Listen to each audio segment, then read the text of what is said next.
Ayan, so here is our sample problem number 36. Ayan.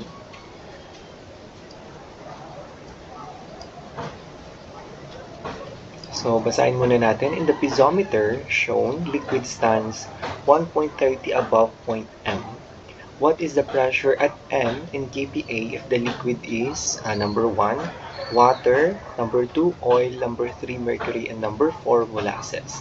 So, pinapahanap sa atin ano daw yung magiging pressure dito sa may point M kapag yung mga liquid natin ay, kung yung liquid natin ay water, kung oil siya, kung mercury, kung molasses. Ayan. So, pinapahanap ano yung magiging pressure dito sa may point M. So, ayan, let's start tayo. So, una is water. Ayan. So, water yung laman nung piezometer natin. So, di ba, pwede natin gamitin na formula, pressure is equal to gamma H. So, dito, let's say PM na lang. So, itong unit weight, so, unit weight ng water, and then i-multiply natin yung specific gravity ng mga liquid natin, and then i-multiply natin siya sa pressure head. Ayan. So, ito, gamitin natin itong formula na to. So, first, water, let's say blue na lang. So, number 1, water, yung liquid ng piezometer. Ayan. So, PM is equal to, di ba, ang unit weight ng water is, di ba, 9.81 kilonewton per cubic meter. So, yan. So, 9.81 kilonewton per cubic meter. And then, i-multiply natin sa specific gravity ng water, which is 1. Ayan. And then, pressure head is 1.30 meter. So, yan, ito. Ito yung pressure head natin. Ayan. So, compute. So, 9.81 times 1 times 1.30.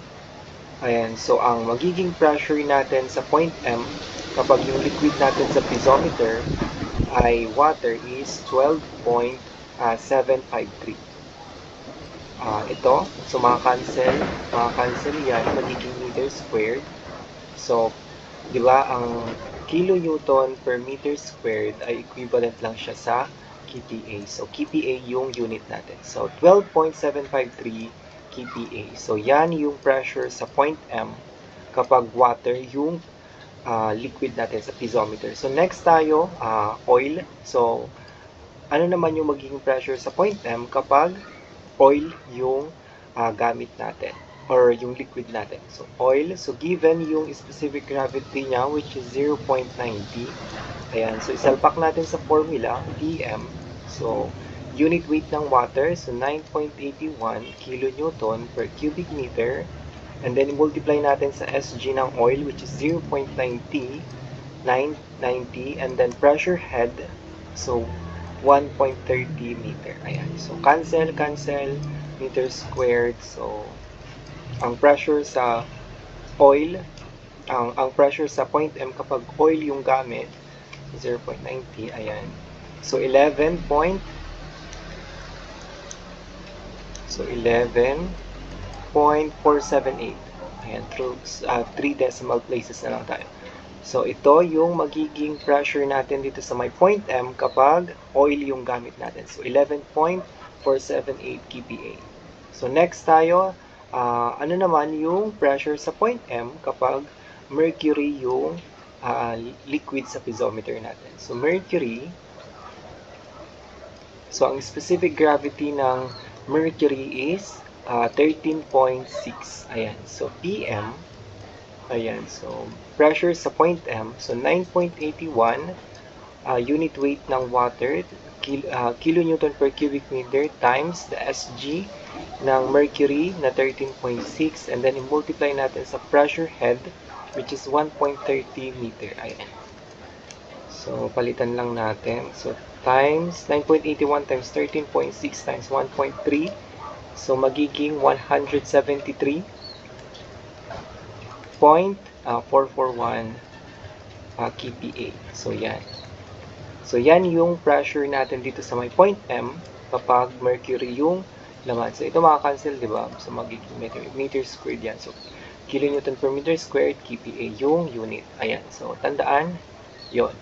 Ayan. So, next, ano naman daw yung pressure sa point M kapag molasses? So, lagay lang natin. So, molasses, ito yung, alam nyo yung syrup, pag pinakuluan mo yung mga prutas, yung juice niya. So, yun, kapag lumapot, yun yung molasses. So, ang specific gravity ng molasses ay 1.50. Ayan, so PM, unit weight ng water, which is 9.81 kilonewton per cubic meter, multiply sa specific gravity ng 1.50 times yung pressure head natin na 1.30 meter. Ayan, so cancel, kilonewton per meter squared. So, equivalent siya sa 1.50. So, ang magiging answer natin dito, so 19.130 na lang. So, kPa yung unit natin.